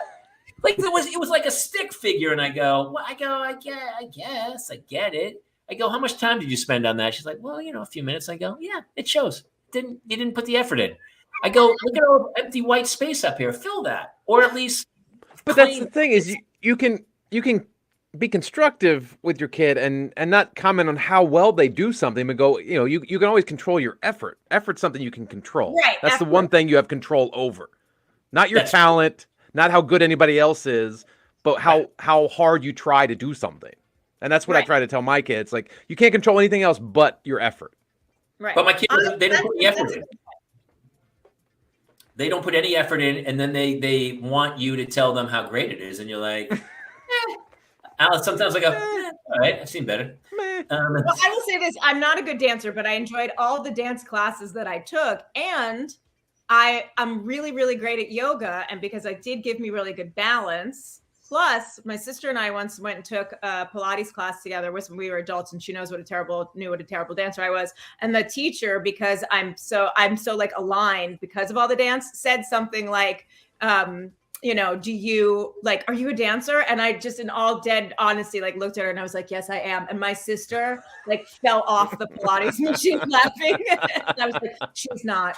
Because she knows how bad I am. And yes, Carl, this is why I became a therapist, because my mom is insane. Yes. My daughter will do one. She'll do something once. And then I'll overhear her talking to another kid. And she'll be like, I'm a pro at that. Like she'll literally use the word pro. Like I'm a pro. I'm a pro at that. Like we had her skateboard. She went down the driveway once or something. And she's like, I got that. I'm a pro skateboarder. And I was like, I don't know. I tend to use the words, you're on the right track. That's great. Dude, That's a T-shirt too. We got to get Narcolepsy on the show. You're on the right track. Narcolepsy, how did you find us? Well, welcome. How did you find us? I love that. We've got a lot of new people coming in, so it's I love that. You know what? That's that's kind of a genius line. You're on the right track. I think it does show like when my kids put the effort into something they want to do, like make slime or even something sillier. They've been making movies with their iPads lately, which is driving me crazy, but also making me laugh so hard. But I think you're on the right track. Keep going down that path. I think that's pretty cool. That's very cute. Oh, Mulligan, and she's not here today. So Mulligan couldn't make it tonight. She's on the road with her family and stuff. And I think they're at a park. I want to say they're at an amusement park today or something. Oh gosh. Well, she came in for Brett and Kate's play date show. Oh, that's awesome. Mulligan will be back next week. That's so great. We love her. All right. So always saving them from failure. It's funny, Eddie. Did you have something when you were a kid that you were either saved from failure, or were you even driven down where they're like, no, you're terrible? No, I mean, I was such a latchkey kid because both my parents worked full time that they were good parents that gave me everything I want. I didn't ever want for anything, but at the same time, I was never like encouraged to try different things. And if I wanted to not do something, they would be like, okay. Like they were there when they were there, but like they were not like, right, like super, like you should play this. Oh no, keep trying, keep doing that. They never let me fail, but at the same time, they never encouraged me to do anything. I was truly a latchkey kid. I was just on my own with my brother in our house. Yeah, same with me and my sister. You got to read this, Narcolepsy 27. The best teacher I ever had always used those words, which was, you're on the right track, right? You're on the right track. And I always stuck with me because he never told anyone they were wrong, which it stuck with me when I just read that. I was like, they were literally learning. You're on the right track. So whatever you're working on, you're on the right track, unless you're wasting time at Pop Warner football, and then go learn a language or take a photography class. You're learning teamwork. Don't become a dancer if you're a terrible one. The American Idol ones. I mean, it's almost abuse to bring when they would bring the kids on and go like, "You're such a good singer." I know, you never knew when you were going to be set up on that show because you're like, either they're going to be amazing or they're going to be so bad. That's like if my mom had brought me to like, so you think you can dance, and she would be like, she's wait till you see her. And then, I look like one of those like wild, wacky, things that are outside of the car things. That's the problem with all those shows. Like with, I don't know if Jamie had this, but like with Last Comic Standing, you were afraid to do it because you signed that piece of paper and then they can edit it however they want and make you look however they want you to look. Some of our friends got destroyed on that show. I never did that show because I was offended that stand-up was considered a competition. I always considered it an art form. And so it bothered me that they were like, because you can both be brilliantly genius comics, George Carlin versus Richard Pryor, but they are night and day away from what they do. And it becomes becomes a who's the favorite of the audience. All right, here's another one. Overindulging your kids. Do you guys overindulge? I mean, we do. I don't look at the Legos. Look at the Legos behind me. Yeah. I'm guilty of this, especially after, the twins were born and Melissa had the stroke. And so Jace at 3 told our pediatrician that the twins made mommy sick. And so I overcompensated we spoiled him rotten trying to right that wrong that he felt the way he did. And I unfortunately have just now started to see how badly we messed that up. And we're trying to course correct at this point because it was, I felt so terrible that we had altered his life so to that place. And so I just tried to, I overdid it by a lot. And so we took him more places than we probably should have. We bought him more stuff than we probably should have. And we are still paying for it now. It's better than it was, but it's once you've taken him down that path, it's hard to rewrite that. It's hard. Yeah. We had a nanny for the first few years because we were both working a lot, and the kids got used to, and I would tell the nanny, I go like, make sure they pick up after themselves. She's like, yeah. Because as we all know, it would take me 30 seconds to pick up the room, but it would take me 42 minutes to get them to pick up the room. At some point, you're like, well, I'll just do it myself. And that's what happened. So she was doing it first few years. So then when we let the nanny go and I was home more so taking care of the kids, they were like, I'm sorry, you want me to do what? Like they were. I'm so confused. Today even, she had the Jell-O. She peels the thing off. The trash can is right here. She put it on the counter next, like almost out of your, it was almost easier to put it in the trash can. And so I yell in the other room, Hannah, and she's like, I'm in the middle of something. I'm building a robot. No, I don't know what the kid's doing. She's doing some crazy crap in her room. So I go, get out here. She goes, it's going to be a few minutes. I'm in the middle of something. No, you're 8. You're not in the middle of anything. Get your ass out here. And so I dragged her out and I said, I was that. What is that? Because I do it all the time, thinking that eventually they'll go, you know what? Maybe I should just do this the first time.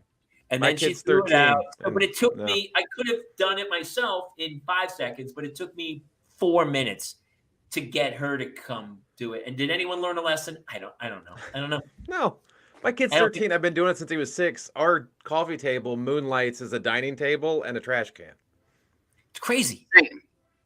And he eats there, and then he leaves the garbage there. And then, I'm like, how many times? Every night, I'm like, put the wet towel on the back of just hook it on the back of the door. What are you doing? What are you doing? You kill every day.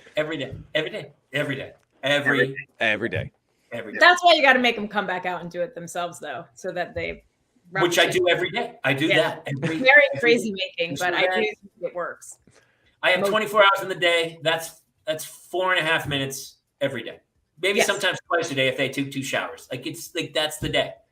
And how do you change the behavior? I mean, none of us are really into negative reinforcement, right? It's you get to positive reinforcement, correct? Because by just going every day doing repeating the same pattern, all you're doing is training them to repeat that same pattern every day, right? You're not teaching them to do something new. They're just waiting for you to go, hey, come in here and do this right, and then they go in there and they do it. What if, Celia? What if one day I just go, all right, if this happens again, I'm going to take that toy, your favorite toy, and I'm going to smash it into pieces and throw it in the trash can. That's it. I'm not going to, and I've done, I say these now where I do this a lot where I go, that's it. I'm not going to say this again. And then I disappear like it's Homer Simpson. Yeah. I take things away. I end up saying it again 3 hours later, by the way. So there's no. Right. I mean, my kids have set chores they have to do. And the little one inevitably every morning forgets hers. And 3 hours after she's supposed to do it, I yell, did you do your, hers is scooping the kitty litter. And I'm like, did it happen this morning? She's been up for 3 hours. I'm like, did you scoop the kitty litter? And she's like, oh, I forgot. I'm like, yeah, I'm pretty sure the cat pooped next to the litter box because of that. So now you get to clean up poop. And then she's like, I'm sorry. And I'm like, I'm sorry for you because I'm not cleaning up the poop. You're cleaning up the poop.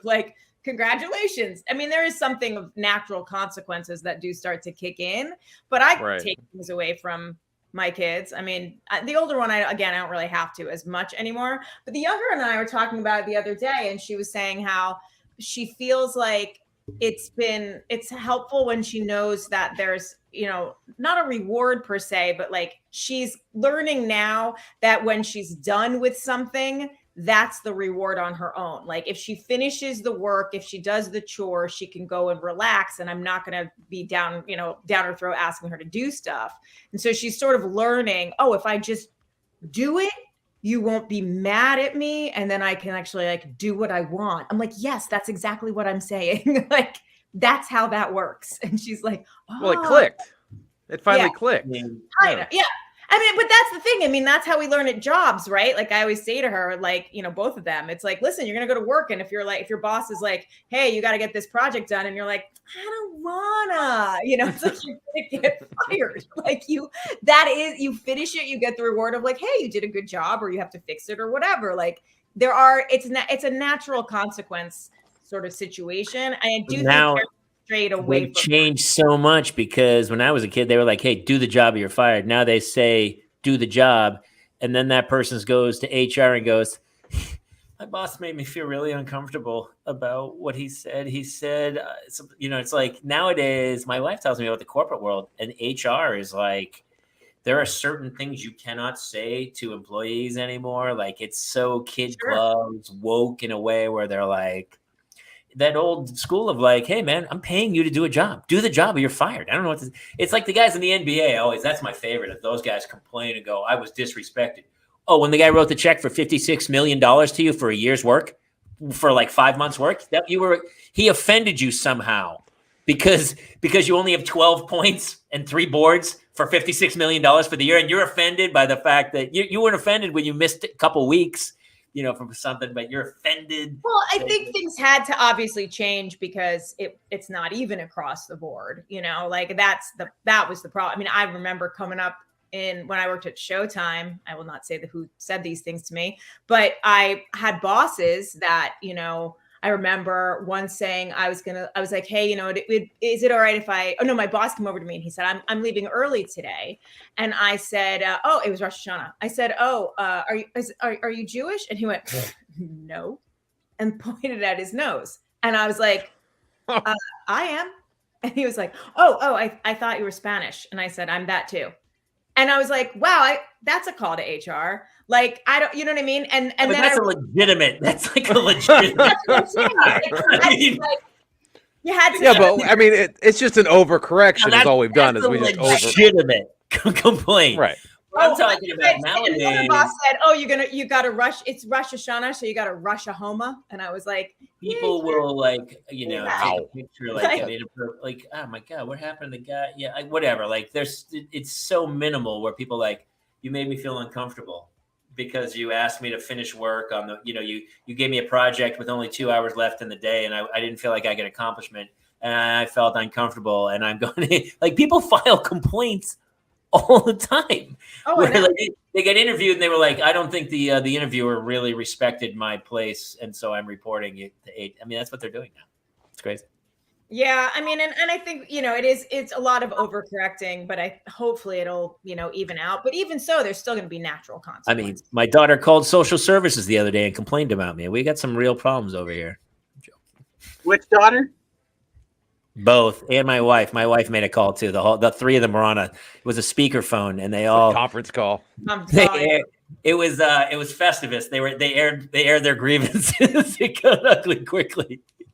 We have a whole part of our show called the airing of grievances. We should do that. So overindulging your kids, I think we're all guilty. So far, I'm guilty of minimizing my kids' feelings. Always saving them from failure. I do in a way. I think I try to the best I can, because when my kids fail, it hurts me so much inside that it bothers me. So I'm 0 for 3 at this point. Here's number 4. This one I don't think I'm guilty of. Expecting perfection. I'm guilty of that. That's me. All four of us like, no, I don't expect. Oh no, I'm more. That's probably the one I'm most guilty of. To the point where my kids are like, really, do you really want me to fold my laundry? Because I know you're just going to unfold it and fold it again because I didn't do it the way you wanted to. I'm like, oh, right. I am going to do that. So yeah, they're like, you were, I mean, I like beds made a certain way and pillows a certain way. And I like the remotes lines up, and they're always like, wow, Mom, what if we leave it like this? What if it's sideways? What'll happen, Mom? What'll happen? I'm like, the whole world explodes. I don't know. I just want it to be done perfectly. And they're like, that you should do it. Like, which they've also realized my OCD gets them out of things, because they're like, we're just not going to be able to do it like you. So we'll leave that to you. And as a husband, it's gotten me out of a lot of work by doing that. It's like, oh, I can't do it the way you want it. That's you. It is. I mean, that's early in every relationship. Guys deliberately destroy something in my wife's wash, and then she goes, "I'll do it myself." Oh, if you're sure, I guess. Are you sure? And then you're like, so then you never do the laundry again. I never. We don't mix laundry at all. Our laundry's totally separate. Bank accounts merged. Laundry totally separate. Totally. Yeah. Totally that I actually. Isn't that weird? Like yeah. She's like, do not touch. Even if she's like, don't even put it in the dryer. Don't. Like if I have to put, because she has certain things, and I'm kind of the same way. Like I like to dry things to the point where it's almost dry and then take it out. Like I hate when my clothes get burned and stuff. I know. I mean, listen, you can fix something. You can transfer money from savings to checking, but you can never, ever make a very nice Free People white shirt like white again once you turn it pink. True.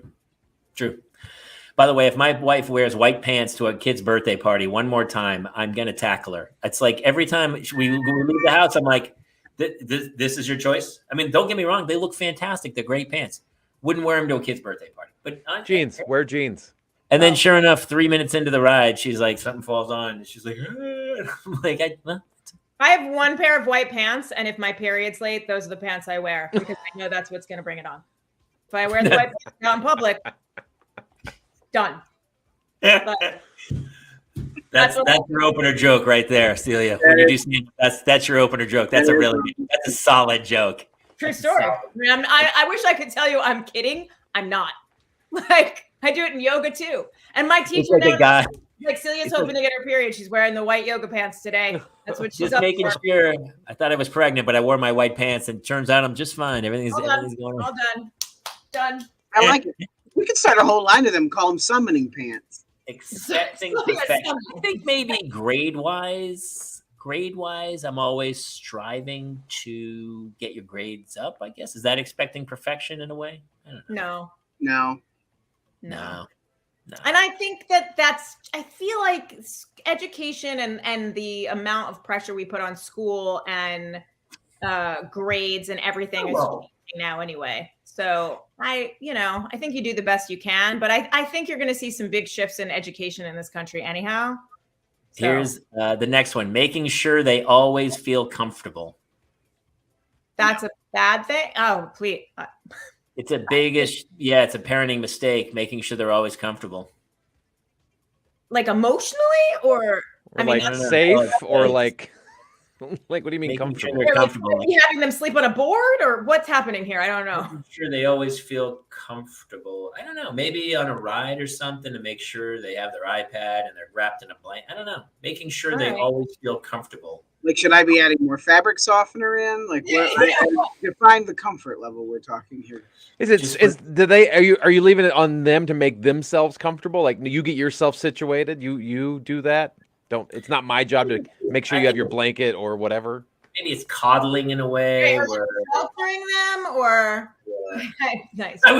Honestly, Jobo, that is so brilliant. I was thinking the same things. I hide peas under my son's mattress. I feel I've definitely not made my kids comfortable today. I don't know if anyone saw my story. I think you did, Jason. I also warned you it was happening. My children, especially my oldest daughter, is so wildly uncomfortable from me today because I did part of our show last week. I never thought I'd say this, that drops tomorrow in just pasties. And that is the picture that the producer put up on Instagram. And a bunch of Harper's friends followed. Never thought I'd say this today, her guy friends, because her mom's in pasties. So she's gone through the day going, Mom! And I'm like, when I saw the picture, I thought it was a photo that somebody had touched in post where you were just topless. And then somebody took that little eraser and like erased little dots over your breasts. I was like, wait, what is happening? And then I read it. I was like, oh, those are pasties. That was so funny. Do that here, Jamie won't let me. He says it's offensive. You what? Jamie won't let me do the pasties on this show. It's offensive. Yeah, I mean, yeah. I wouldn't even. By the way, it comes out tomorrow. Never thought I'd say this with Jody, and it's going to be a super funny one. So definitely, everybody check that out. It's got a lot of fan stuff in there, but I mean, listen, my kids are uncomfortable with things I do all the time. I don't know. I'm not really sure what that one means. Life is uncomfortable, and I do think that is a big problem in this country. Is that none of us like to feel discomfort. That's why meds are really high. Not that I'm poo-pooing meds because yay for Prozac and everything else. But, I think we don't know how to sit with discomfort. We don't like to feel uncomfortable. Maybe from a kid party, there may be a mean kid at that party. Oh, maybe if that's making them feel comfortable. By the way, Susan, happy birthday. I believe this week was somebody's birthday. She turned 28 this week. Susan did. Yes, yeah, making them feel. Here's what happened recently: is my daughter always all of a sudden they snap when they go, They go from 0 to I'm dying of thirst. Like we were 3 minutes from the house, and my daughter wanted water, and I go, we don't have any water. She goes, you got to get me some water or something or other. And we had water up in the front, but it was my water, and I just filled it, and I didn't want it. You know how they take it and drink it and then spit it back in? Yes. Sometimes I can't have it. I know. And so listen, if we're on a desert island and that kid's near death, that kid gets my water. There's no two ways about it. I'm a good parent. I'm an okay parent, but we're like 3 minutes from the house, and she is screaming in the back seat that she's dying of thirst. And my wife's like, just give her the water. I go, I'm not giving her my water. And I didn't give her my water. We drove home. She's like, I'm not going to make it. I'm going to die. I go, you're going to be just fine, Chief. That is like a huge pet peeve. Which again, I was not. I was minimizing her feelings, so I'm over like 6 on this. Oh my But god! I had just filled the water, and I was like, no. I, honest to God, it's a huge pet peeve of mine. I cannot stand sharing my water. I don't want to share my water. I didn't share. Thank you, Celia, because I thought I was going to be vilified for. No, my youngest said to me yesterday, we were lying in bed together watching TV, and she's like, "Mom, can I have some of your water?" And I was like, "Can you get up and get your own?" Yeah. Like, and she's like, I don't want to go in the kitchen. It's scary in there. And I was like, life is scary. I didn't say that, but I should have. See, and I can't feel them. I'm like, oh, it's my water. All right. We're way over. I have 2 more, and this is it. And then we'll get out of here. Not setting parent-child boundaries. I'm not really sure. I'm guilty of that. What does that mean exactly? You don't want to overshare with your kid. That's, they don't need to know they don't need to know that much about your life that, there should be boundaries there. I say as the mom that sleeps naked and has yelled at her kids naked on a bunk bed, but there should be better boundaries than what I've done. Clearly. Well, Eddie, you have, your son has no boundaries with you. No, well, I don't think we made the mistake. We just were very open from the get-go when he was little about discussing everything. And now he literally volunteers all of his trials and tribulations through puberty to us. Well, I'm pretty sure I know Jason. No, I was like, dude, you got to pick these up off the floor. Yeah. You can't just leave your bedroom littered with these. Yeah. Yeah. That's what tube socks are for. Yeah, I was just gonna say, I demand some more tube socks, Eddie. Well, we have a communal wash machine because we live in an apartment. I don't want to do that to everybody. No, that's not fair. I have a girlfriend who told her son that he had to put a sock on the door, and also said the same thing. She was like, "Can you not use the toilet paper? Like, I got tissues. Use those instead because they're wasting things, and I need toilet paper for the bathroom."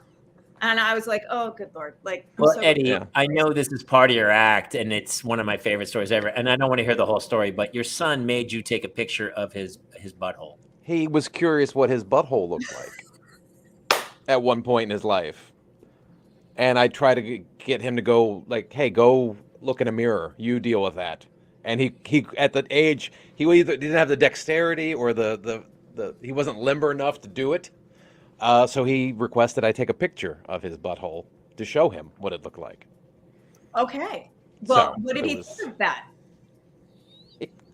Well, in reality, it stopped right there. Okay. In Comedy World, I did a whole bit where I took a picture of his butthole. But in reality, I'm like, I'm not taking a picture. We're not doing this because I'll go to jail at some point. I think that's probably true. And I think it's like I'm not. It's not that he's asking you. That's a fine thing. Like, he can tell you all the stuff. It would be if he was coming into your room and saying, Dad, you got to pick up all these tissues. Or Dad, or you were like, hey, can you take a picture of my butthole? Because I haven't ever seen it before. Can you and Mom lock the door? You know what I mean? If you took the picture and then you know how your screen share goes to the TV when it jumps to the that's the closer to the bit is it goes to my iPad. Right. Goes to the iPad. I've at different times in their lives have come running into my room, like making the triangle and say, look, I have, and I'm like, no, get out. I don't want to, that's great. Congratulations. No, get out. Mine didn't make the he came out and was like, look, I got him. And he showed him to me. Like, great. That's what my kids did, but they make a triangle over it and they like, come out like that. And I'm like, to highlight it. I'm like, cool. Get it. At least they did presentational.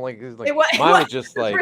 That's exactly right, Eddie. They were like, ta-da. So I can't comment on that. I had an incident this week where my wife decided to give me a quick and easy Sunday morning hello. Okay. And from our hallway, I heard a raptor call in mid-business. I looked over. Now, we had purchased for my child's a while back this mask, which when you open the mouth, it roars. Oh. And I looked up like a meerkat from our position, and he is standing in the hall wearing this, and he keeps yelping, ow, ow, ow. And he runs straight at his mother and I, who are both without a stitch of clothing.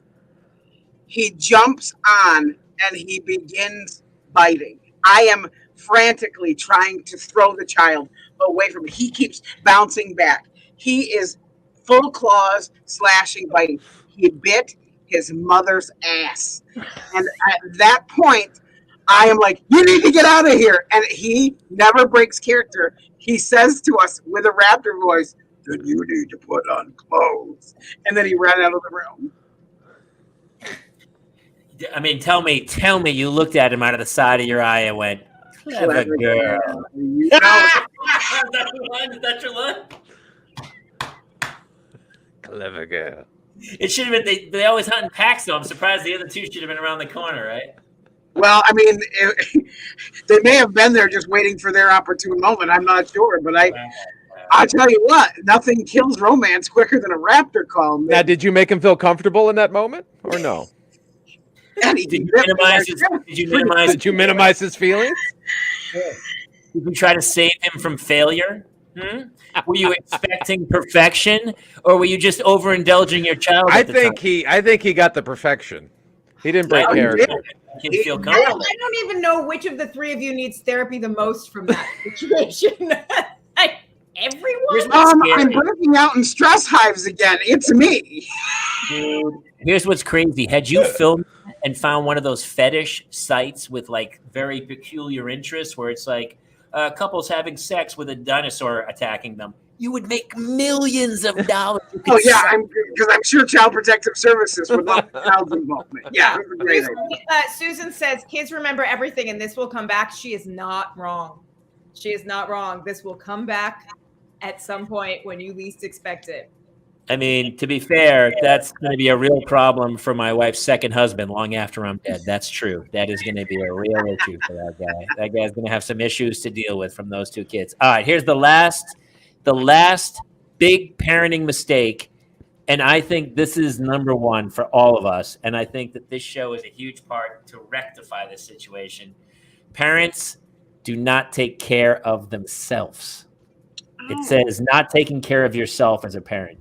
And we just talked about it at the beginning of the show because I'm leaving Sunday. I'm going on a golf trip. My very first trip without the kids or my wife with my friends since the kids were born in 9 years. Whoa.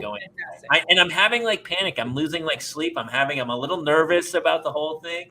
It's like a 4-day trip. My wife was gracious enough to, we talked about it. She's like, okay. And I said, I really want to do this. I haven't. We booked it 2 years ago, and for the first time, I feel like I'm taking care of myself. Yes. And I think we as parents don't do it enough. And my wife's going on a trip in August. She's going on a trip to Sonoma with some friends of hers and her family. And without us, I'm staying home with the kids. And I think like this is the first year we've done it, but I am a huge proponent of this. And I think that you have to get away from everybody yourself. Is that's normal? Yeah. I hadn't done it until I came to California there for that week. And I mean, you saw me. But when I was done, I was so glad that I had taken that step because I realized that, she is stronger than we thought she was. She realized she was stronger than she thought she was. And I had my first time without the kids, which was great for my mental health. Yeah. It took me until my oldest daughter was 7 to leave for a weekend. And then she projectile vomited in the top bunk of the bunk bed. And I have to say, I was so excited that it was not me that was home. Eddie, have you gone? Well, you go on the road sometime. Like I was told literally, yeah. But that's not self-care, I'm right? by myself, even though, but I'm working. So you're working. Like this is my first trip without any work. I'm not working at all. I've never done that. You I've done things where I've gone working, where I've been on the road as a comic, but I've never gone and just like taken a trip for myself. I've never You done should that. do that, and you all should be going away with your partner, with your spouses alone as well, with no kids at some point. So You really- hard. It's Well, so the hard. child care becomes an issue because, You know? well, like I said, I told Get you, divorced and find other, people to, because then, you got the 50-50 split, and then That's it's true. like, that's about Well, what that's why we interviewed the moms of Tampa, and I was like, listen, the divorce must have been awful, but joint custody has its advantages sometimes. Where you're like, it's not my weekend, I'm gone. So it is, that is a true story.